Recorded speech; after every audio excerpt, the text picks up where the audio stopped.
everyone. I'm Monica Reinagel, and this is episode number 573 of the Nutrition Diva podcast. Welcome. This week's show happens to coincide with National Senior Health and Fitness Day, which is on May 27th. And in fact, the entire month of May has been designated as Older Americans Month. Although that does beg the question, older than what? Older than whom? But joining me today to talk about healthy aging is Dr. Christine Rosenbloom. Dr. Rosenbloom is a registered dietitian and a nutrition professor emerita of Georgia State University in Atlanta, where she taught and held various administrative positions over her 30-year university career. And now, since retiring, Chris has written a book called Food and Fitness After 50 with Dr. Bob Murray. And she continues to blog about healthy eating at chrisrosenbloom.com. Chris, welcome to the Nutrition Diva podcast. Well, thank you for having me, Monica. It's great to talk to you. So we've all heard the jokes about 50 being the new 30 and 70 being the new 50 and so on. And as we age, I think it's natural that what we think of as old does seem to keep moving. So it's always just a little bit older than us.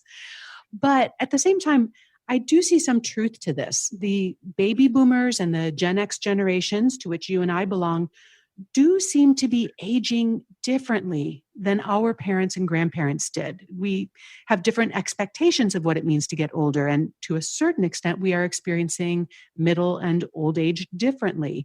Why do you think this is? Have we gotten better at aging, or is this just a state of mind or attitude? I think it's a combination of many things. One of those is that we are living longer. And so as our life expectancy has increased, and when you're 65, if you reach 65, your life expectancy is another 20 years. So I think as people realize I've got a lot more years ahead of me when they reach their 60s, they're thinking about what can I do with fitness? What can I do with my diet? What can I do to stay healthy? Including some of the preventive services. We know some of the medications and surgeries that people have help to keep them alive and help to keep them active. I, for one, have had a hip replacement. But now that keeps me really active and I can do things that I wasn't able to do before. So I think it's a combination of many things. And of course, mindset always plays a part in that. Yeah, we're not ready to just sit down and start rocking on the porch anymore when we retire from our careers. Like you've launched a whole new career after your 30-year university career. Right, absolutely. And I saw one author say instead of giving somebody a rocking chair when they retire, give them a great pair of running or walking shoes. Help them get active. Give them a Y membership. Things to keep us really active. So I think a lot of those things have changed for many of us in the population. Are there parts of it that we might be getting wrong out of our unwillingness to go gently into old age? Are we more likely to be injuring ourselves or over-exercising in this quest to stay young? I don't see that too much. I think people are being pretty careful with it. I mean, there are always some in any age group that push themselves too hard or don't give themselves enough time to recover and repair after hard exercise. But I think for the most part, I see people that are doing things that they enjoy. So they may not be running marathons anymore, although there's some that certainly are, but they may get a lot of out of gardening and working in their yard. And that can be a great physical activity as well. So I think people do recognize, my limitations. I'm never going to be Usain Bolt. I'm not going to be able to run that fast, but I can still be active and still enjoy it. So I think there comes a time where it's less about competition and maybe more a little about the enjoyment of it as well. I think sometimes when people do retire, let's say from their first careers, they actually have more time to devote to fitness or activities that they enjoy, that they may actually be able to make it a bigger priority in their life and get a little bit more traction than maybe they could when they were really in the thickest part of their professional lives. Now, absolutely. I'm in a small rural community in North Georgia, and the local Y is quite the hotbed of activities, whether it's people doing TRX or playing pickleball or doing group fitness classes. People are really enjoying that, and they have time to do it. And I don't even know for myself, sometimes I'll think, do I really want to drive 20 minutes to the Y to do an 8 a.m. class?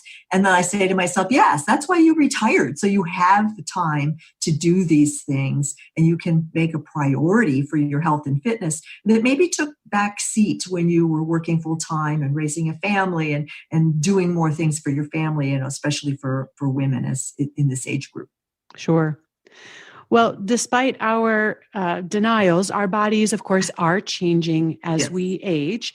What are some of the ways that we need to adjust our nutrition and our exercise to accommodate or maybe even compensate for the ways in which not just our lifestyle are changing, but our actual bodies are changing? And maybe we could start with nutrition.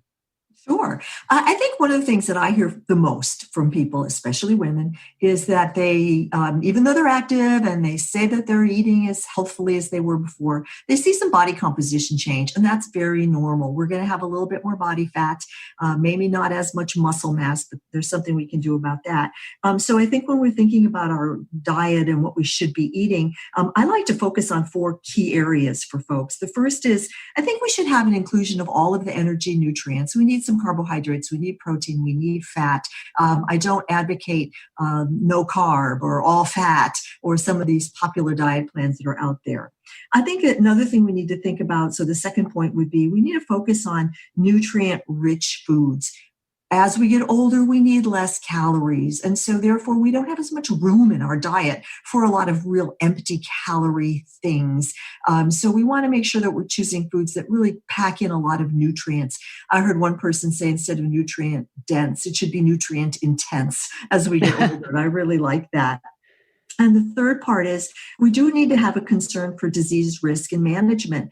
80% of older adults have at least one chronic disease, and 68% have at least 2 or more. So we do have to pay attention to whether it's osteoporosis or whether it's high blood pressure or type 2 diabetes. And we have to think about how can we use diet to help manage those conditions. And then the last one is enjoyment of meals and mealtime.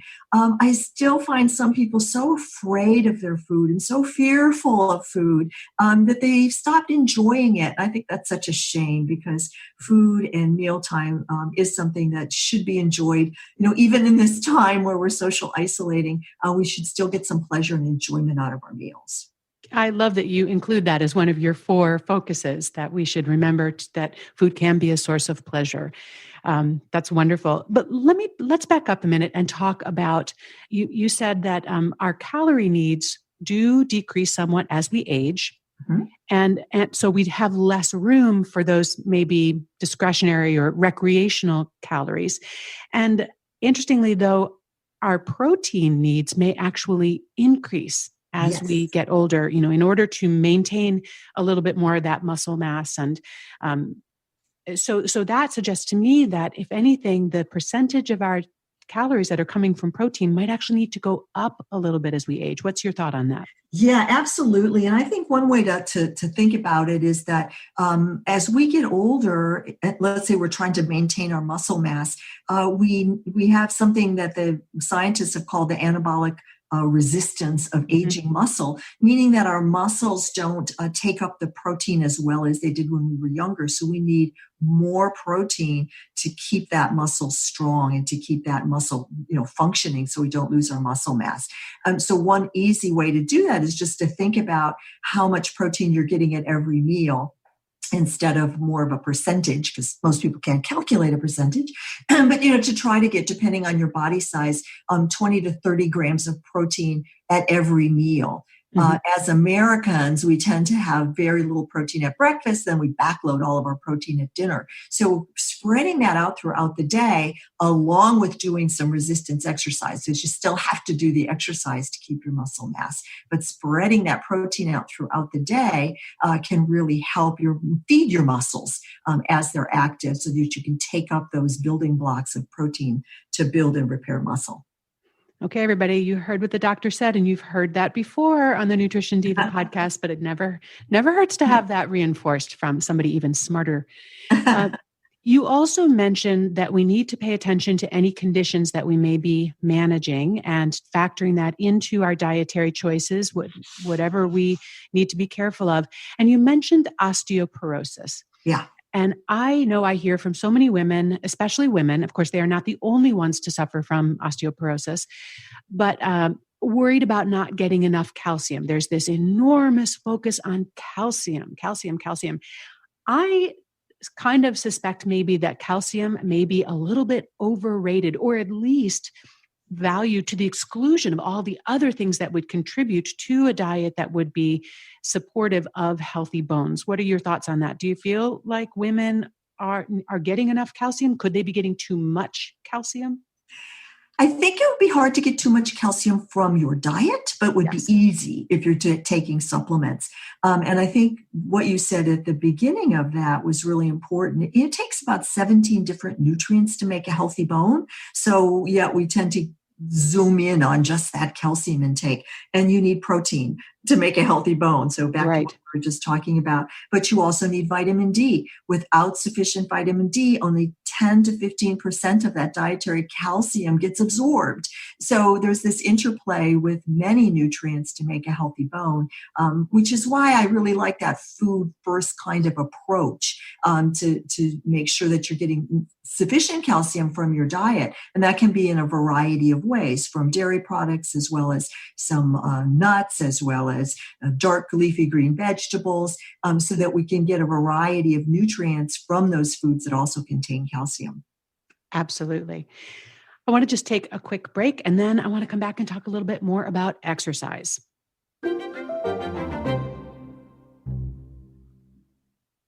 Chris, you wrote a book a few years back about healthy aging with Dr. Bob Murray. Now, his training is actually in exercise science. You are, of course, a nutrition expert.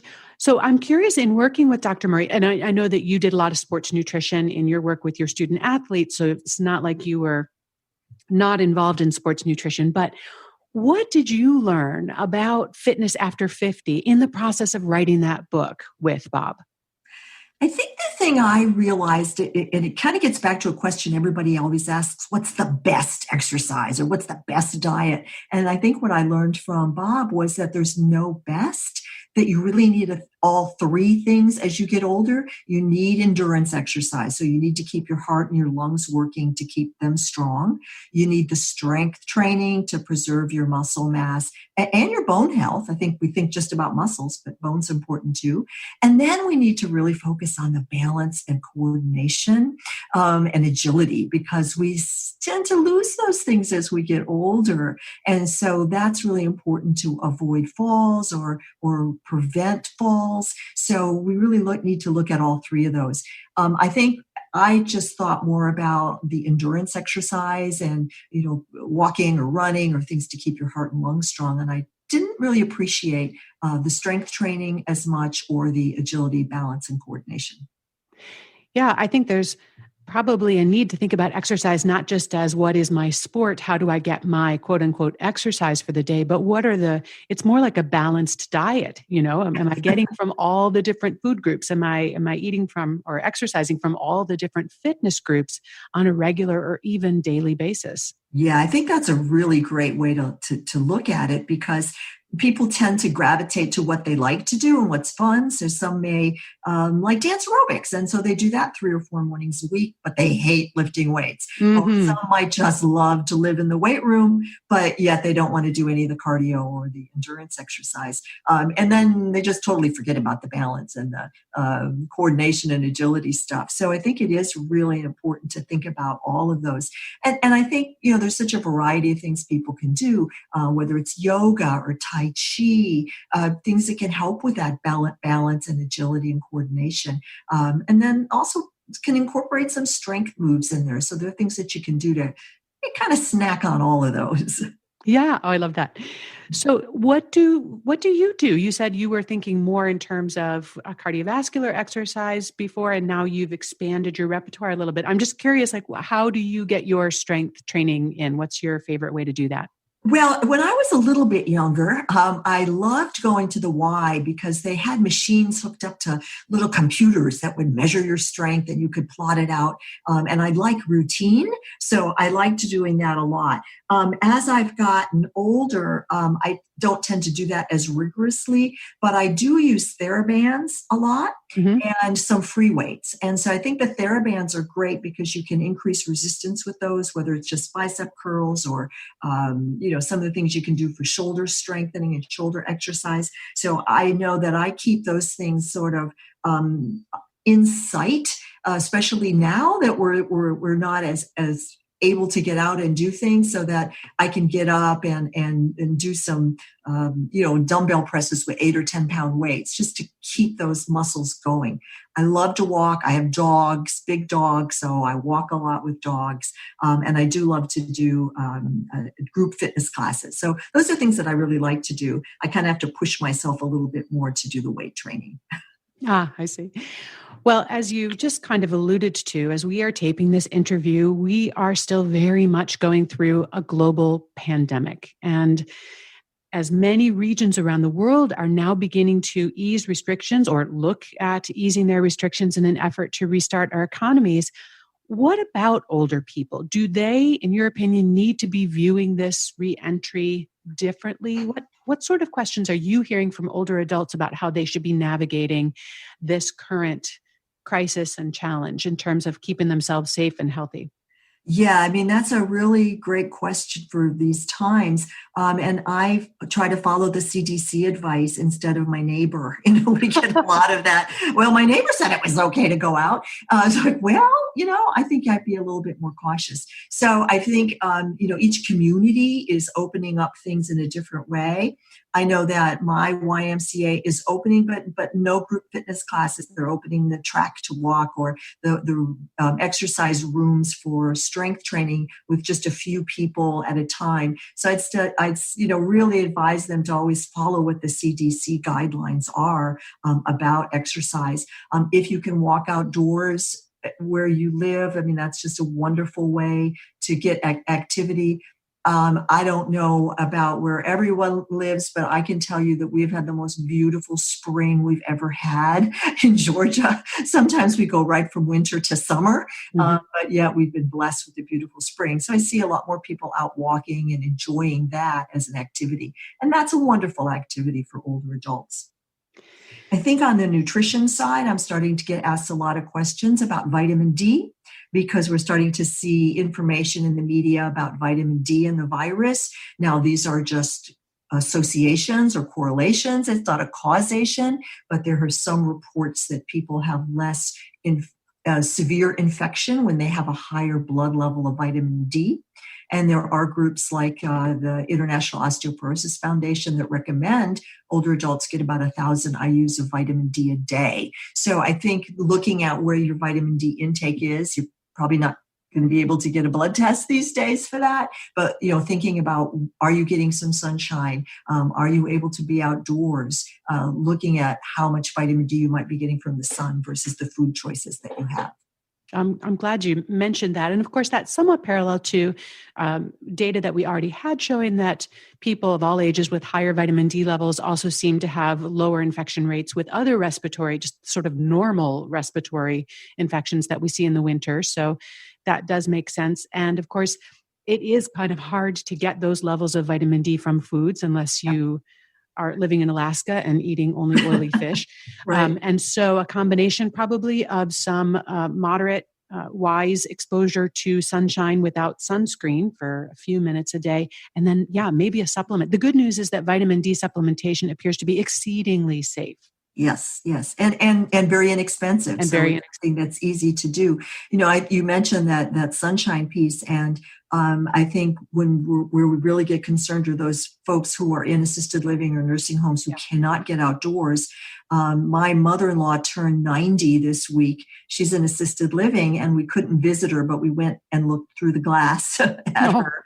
But the last couple of weeks, they have started taking one resident outside for 30 minutes a day to sit in the courtyard. So I'm glad that they're thinking about that, not just for the vitamin D, but I was just going to say, general aspect of being outdoors and how good that can make you feel. Absolutely. Hearing some birds sing and feeling some sun on your skin, it's a lot more than just vitamin D. Right, right. You know, we started out our conversation talking about how today's generation of older adults is definitely experiencing aging differently, and sort of like refusing to age, determined to do what they can with fitness and nutrition to stay healthy longer, to enjoy that extended lifespan with a high level of health and function. Curious if you see that there are people who are being left out of the healthy aging revolution. Are there populations that are not experiencing old age in this new way?